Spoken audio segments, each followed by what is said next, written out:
Hi there and welcome to my channel. I'm Jennifer. This is A Country Life, and in today's video I'm going to show you 3 for sure, maybe a 4th way to make pork chops. Some of these are going to be brand new recipes to me, and I guess at the very end we will, Warren and I will kind of hop on here and talk about which was our favorite, why, or what we might change if anything. Alright, so the first recipe I have today, I first saw Mandy from Mandy in the Making make these pork chops. I don't even know when, and I just remember thinking, boy, I need to give that recipe a try. So I went back to that video, I found it, and creamy garlic pork chops, and it was from the link, shoot, it does not say what website this was from. It was from a cooking website. I don't remember what it was called, something in lavender maybe. Anyway, I'll link to it in the description box here. So I changed mine up to 8 portions because I have actually bone-in pork chops here. I see I need to do a little trimming on some of these. She had the option to change the portion size on the recipe, and then it kind of just doubles everything, which is very easy to do anyway in my head, but I just did it like that just because. So here are the ingredients. We have pepper and salt, olive oil, some garlic, some chicken soup base for making like a chicken stock. I have some butter, I have some dried parsley, some garlic powder, some flour, and some heavy whipping cream. I'm going to get these all salt and peppered, but I did want to mention that there was a comment in a video mentioning with the aprons that they only like aprons with pockets, and guess what? These have pockets. They have 2 pockets, matter of fact. If you were interested in an apron, but you only buy aprons with pockets, now you know. And I think I have about 6 aprons left right now.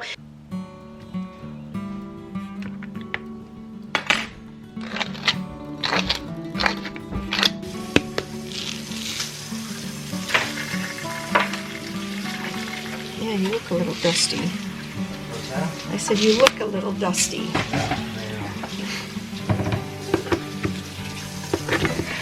Only gotta eat a full sugar and you're like, Yep. I just didn't know I had these. Hey, I eat plenty of dirt. What? I said, I eat plenty of dirt. I know.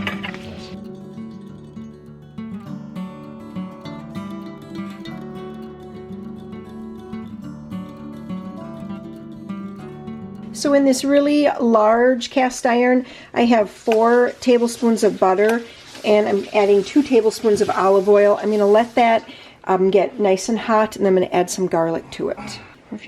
Oh no, I'm not. No, I'm not. As soon as the butter melts and the pan gets nice and hot, I'm going to sear the pork chops about 3 minutes on each side. I'm going to have to work in batches because I have 8 pork chops, and I think I'm only going to be able to fit 4 in here at a time.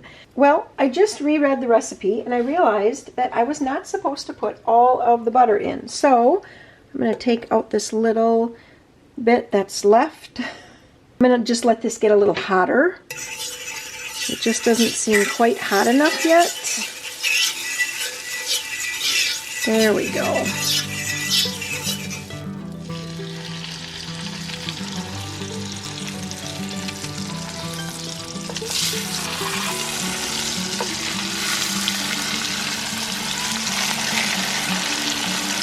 Again, I just read the recipe again, and it does say that these should go for 3 to 5 minutes per side. The thinner pork chops for 3, thicker for 5, and since these are, I would say these are 3/4 of an inch thick for sure, I'm going to go on the 5-minute side. Setting my timer just because then I don't really have to pay much attention to them, and I can, do other things. I do have some potatoes going over here. I'm just going to put a cover on, bring those to a boil for mashed potatoes. Is the burner on? Yes, it is.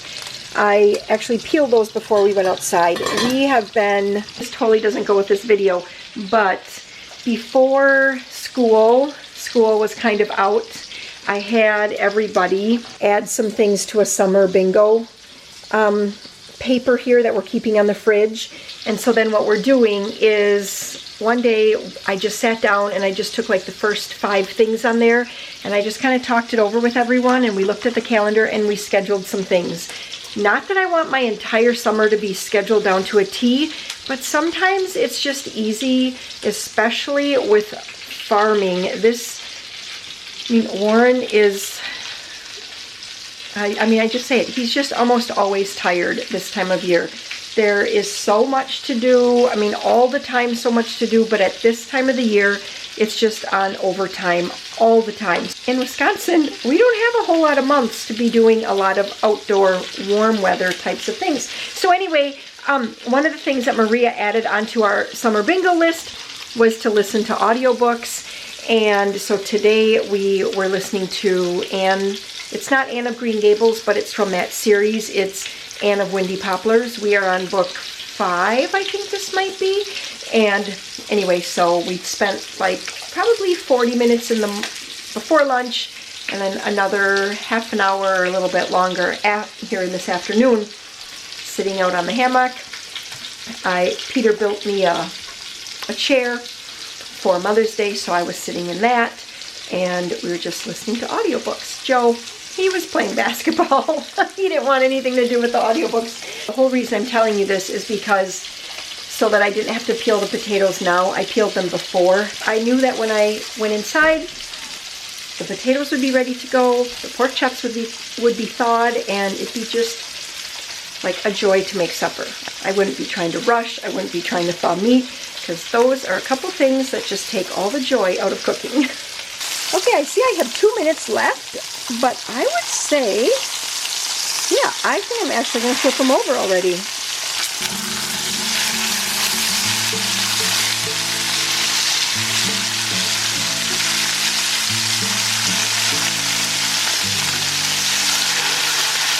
Here's the plate of seared pork chops. That looks really, really nice. Sometimes they sear awesome and sometimes not, and tonight was one of the good nights. So now I turn my cast iron all the way to low, and I'm going to put in garlic. I'm not using the garlic cloves. One, I don't have it, and honestly, Warren isn't a huge garlic fan, not as much as me, so I just thought I would go about half as much garlic. Even though it calls for 2 whole heads of garlic, I'm only going to use about a tablespoon to a tablespoon and a half, and it's going to cook really quick. So I'm just going to kind of stir it around. As soon as it gets fragrant, I'm going to stir in my flour, 2 tablespoons of flour. I'm just going to cook the flour for about a minute, stirring it into the butter and the drippings that are in here. And cooking the flour just helps to make sure that you don't get that like gummy, kind of that gummy flavor to it. You got to cook that gummy flavor out of the flour. 1 cup of chicken broth, and just stir it around, and it should start to thicken.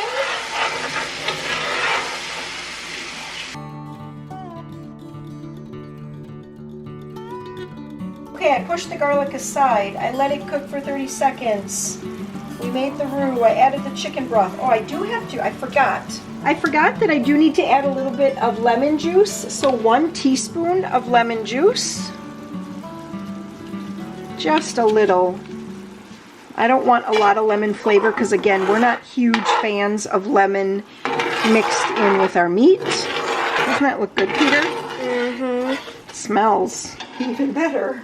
I also need a half a teaspoon of garlic powder, so I'm going to sprinkle that in. Stir that around. So I need 1.5 cups of heavy whipping cream now. I only have 1 cup, but I do have some half and half, so I'm going to fill it up to the 1.5 cup, and we're going to add that. You got it? Mm-hmm. We're going to add that in to make a cream sauce. We need to get that all incorporated so it's just a nice creamy tan. I'm also scraping just to be sure that I get all those delicious bits.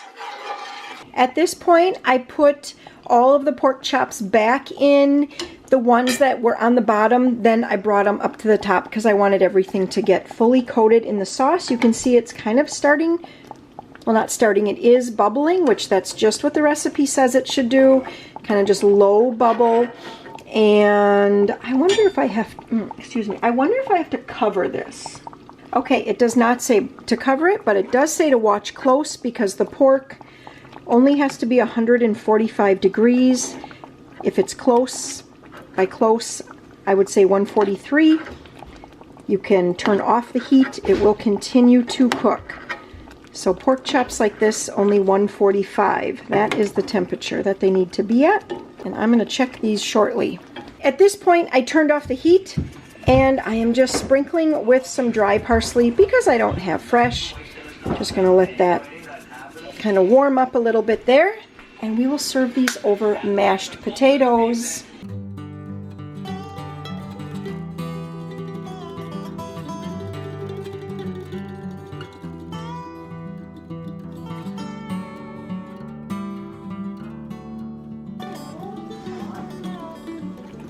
You gonna get that there, Joe? Uh-oh. Let me help you. Garden corn. Garden corn. Here, Joe, come here. Let me put some, do you want some gravy? Yes, ma'am. Yep, your plate looks great. Looks great. Thumbs up for me today. Thank you.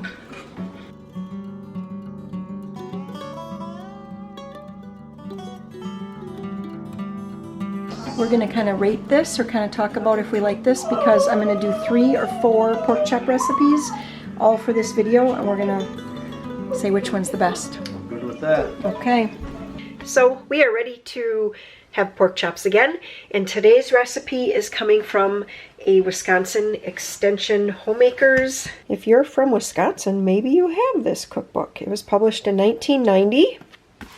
I absolutely love the cover. The cover, it's so strong. The cardboard is so thick. Okay, that is not what we need.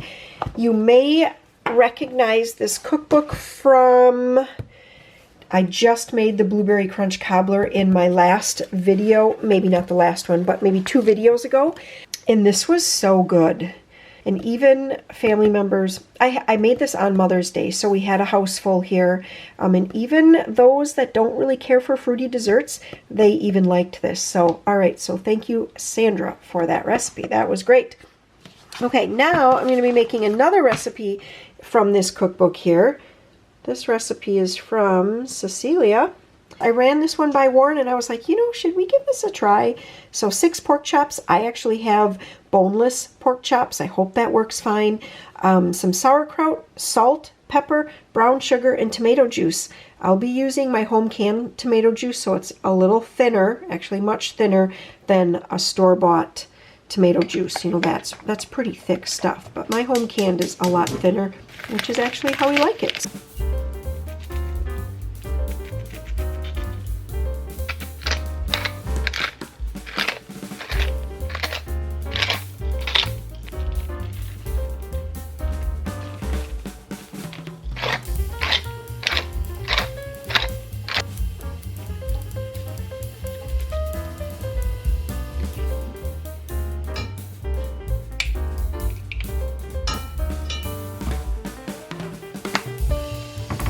Alright, I have some bacon grease there mixed with just a little bit of olive oil. Once that gets really, really hot, then I will transfer my pork chops over.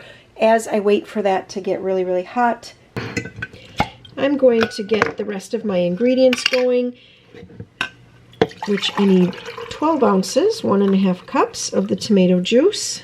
And then it calls for 1 pound of sauerkraut. This is a 14-ounce can just because that's the size they come in now, and I really didn't want one of those bigger ones because I didn't want leftover. Pork chops are ready to go in. That is getting hot, hot, hot.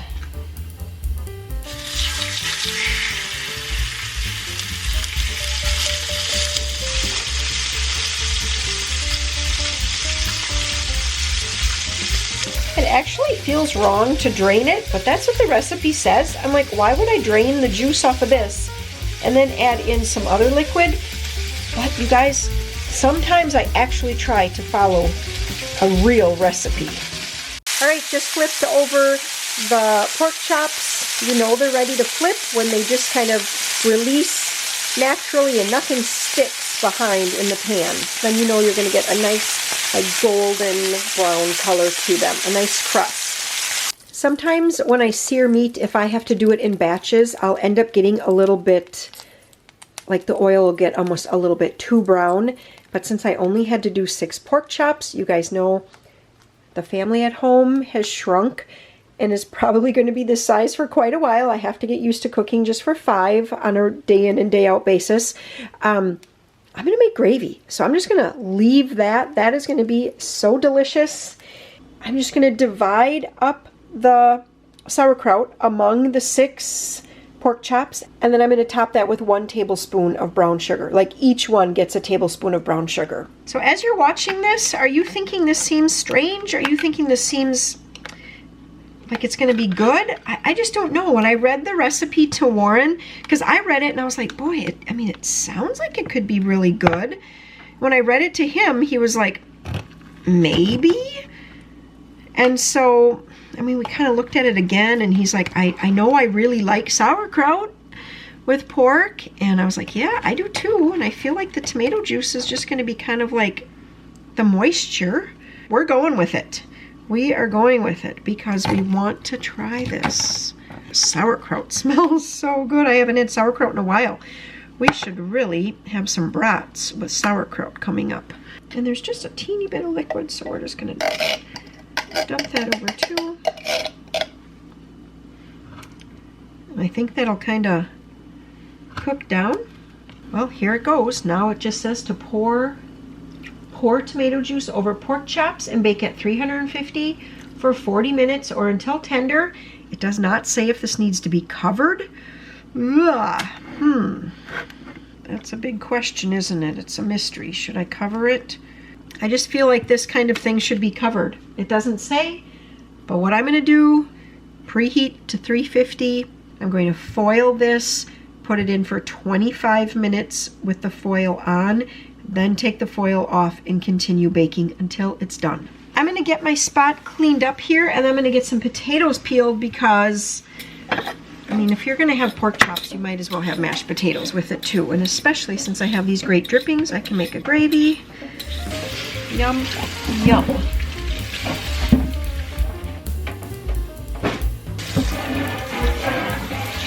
All right, I just took the foil off. I'm going to put those back in for another 15 minutes. It's time to get the potatoes going. I also made the gravy over here, and it's just kind of hanging out until it's time. I should have filmed this for you. So you saw that I had the drippings in there. What I ended up doing to make the gravy is I put in 2 tablespoons of butter, maybe not quite, with the other drippings that were in there. I added a little bit more salt and pepper, and then I put 2 bouillon cubes in here with 2 cups of hot water, and then I just set it aside to rest. I sprinkled over about a 1/4 cup of flour, and then I just whisked that in until it was all well combined with the drippings. And I turned up the heat so it would start to bubble. Basically, you're just making a roux. Once that happened, I slowly poured in the liquid here as I was whisking and whisking and whisking, and it got nice and creamy. And now it's got like a little bit of a skin on top because it's been sitting. The 2 bouillon cubes dissolved down as I was stirring and stirring and stirring. So that's it. That's how I made the gravy here today. So I just pulled the pork chops out of the oven here, and actually through the camera, that to me looks like hash browns on top. But it's not. It's sauerkraut. So if I were, depending on how these taste, if I were to make these again, I'd probably put them, if I only have to do 6, in a smaller pan so that the liquid is like pushed up a little bit higher around them.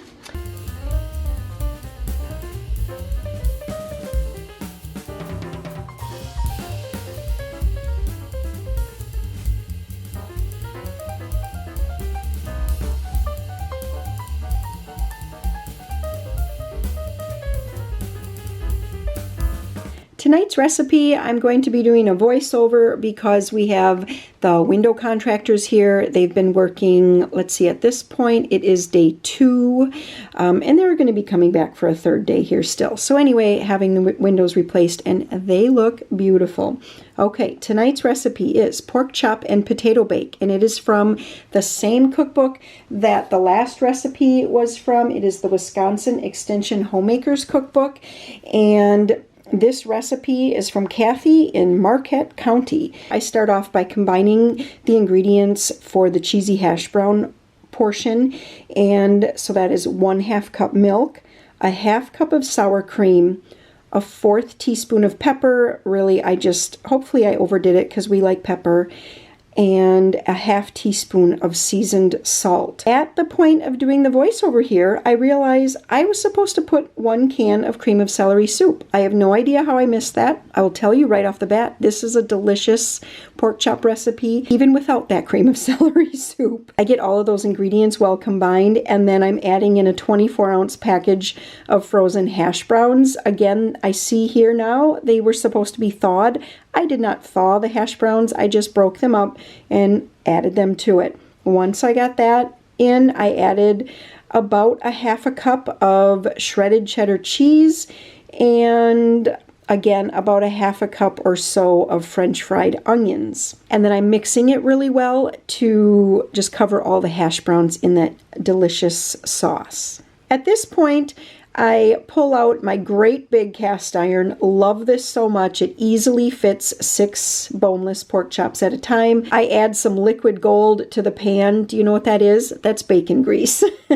and then while I have that heating on a medium to medium high heat, I am seasoning my 6 boneless pork chops, both sides, with seasoned salt and fresh ground black pepper. I'm placing the seasoned pork chops into the hot pan. I'm going to sear those until they have a nice crust or a nice browning, and that's going to take about 3 to 4 minutes. In the meantime, I pull out my 9x13 Pyrex. I am spraying that with cooking spray. So now I'm just adding the hash brown mixture and pressing it into the pan. Next, I'll turn the pork chops over, searing that side. Once they're done, I'm going to add the 6 pork chops to the top of the hash brown mixture. And I'm going to bake that covered at 350 degrees for 40 minutes. My oven wasn't quite preheated, so I put it in for 45 minutes.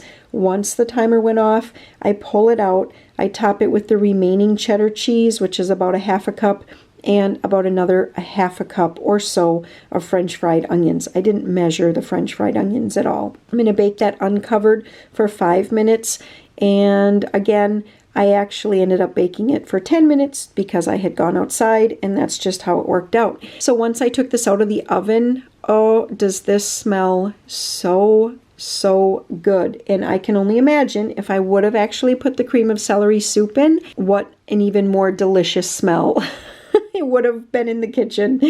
So anyway, we served this up with crusty mini loaves and green beans for supper, and this was super good. So at this point, you're going to want to stick around because Warren and I are going to talk about these 3 recipes, review them, let you know anything that we might do different. Okay, Mom. Take it over. Picture. You want me to take a picture of yours? Looks good, Joe. Thank you. Looks good. I got it. Well, we are at the point in the video where we're going to share our thoughts on those pork chop recipes, as Warren is calling it the pork chop Q&A, which I don't really know what the questions are. But anyway, so we did the... You have questions for me?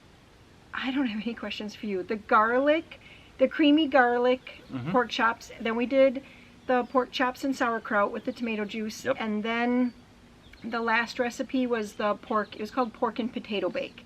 Yes, that was the best. Yeah, yeah. I would say down. Hands down, pork and potato bake was the best. It was basically cheesy potatoes, which we both like that. Absolutely. With pork chops on top. Yeah. But it had a little bit extra. It had the French fried onions on top, and it also had a little cheese sprinkled on top. That one was so good. French fried onions, that makes everything better. Good. It makes everything better, I know. You could put French fried onions on your cereal and it would be better. Maybe not. No, I don't think Yeah, so. probably not. No, I don't think so. All right, so that was a really good one. And Yeah. we both agreed that was definitely number one. Do you know that when I was rewriting the recipe for in the description box that I actually completely forgot to put in the cream of celery soup? Oh man. But I don't think it needed it. No. I mean, we liked it just the way it is. Yeah. So actually, I just crossed it right off because if I made it again, I wouldn't want to like screw it up. I thought it was plenty creamy. Yeah, anyway, that one was definitely the best one. The pork chop was good, but the sauerkraut with the brown sugar. No, that was my least favorite by far. I liked the tomato juice. I would do that again. I think that just added moisture. And I would, like we were talking before, I would do that recipe again with the sauerkraut, but I would sprinkle onion soup mix on top of, what do you have there, Peter? Oh, excellent. Can I shoot rabbits or no? No. Definitely delete the brown sugar. That was not good. Yeah. I don't know. The brown sugar just gave It was too much. Yeah, it just wasn't right. It wasn't right. Yeah. I mean, all right. So. Enough on that one. Yeah. I would do that. Pork chop challenge. The pork chop challenge. Should we call it that? The pork chop challenge. Okay, and the first one, creamy garlic. That was good. I really, really like those. It was good. I mean, I'm a fan of pork chops, so. Yeah, but not a fan of garlic. I like garlic, but not a whole ton of garlic. Yeah. Just mild garlic. And I really, really liked the first one just because I liked the bone-in pork chops. I liked that a lot. And then I also liked it because I love garlic, and I love that like creamy gravy, that whole thing. So that almost ties for me the pork and potato one. Yeah, I would agree. Yeah. You would almost tie those? Yeah. I still like the the third one the best. third one. All right, well there you have it. That's our take on pork chops. So if there's another one that you want to see, maybe another pork chop challenge, or if you have another challenge for us, that would be kind of fun. This could be a series. Is this the pork chop challenge, or is this the pork chop Q&A? That's what I want to know. I got nothing. I got nothing. All right, know. I hope you guys enjoyed this video. If you want to see another video, don't mind that. It's just a random gunshot. It's just pest control happening. All right, so if you want to see more videos like this where we make 3 recipes and then talk about it at the end. Oh my gosh. He either missed and got him on the second shot, or he missed both times. Not sure. All right, you guys know what to do. I hope that you guys are having a great night or morning or whatever it happens to be, and we will see you, hopefully, in the next video. All right, we'll see you guys. Bye. Hey, that's the country life. What can I say?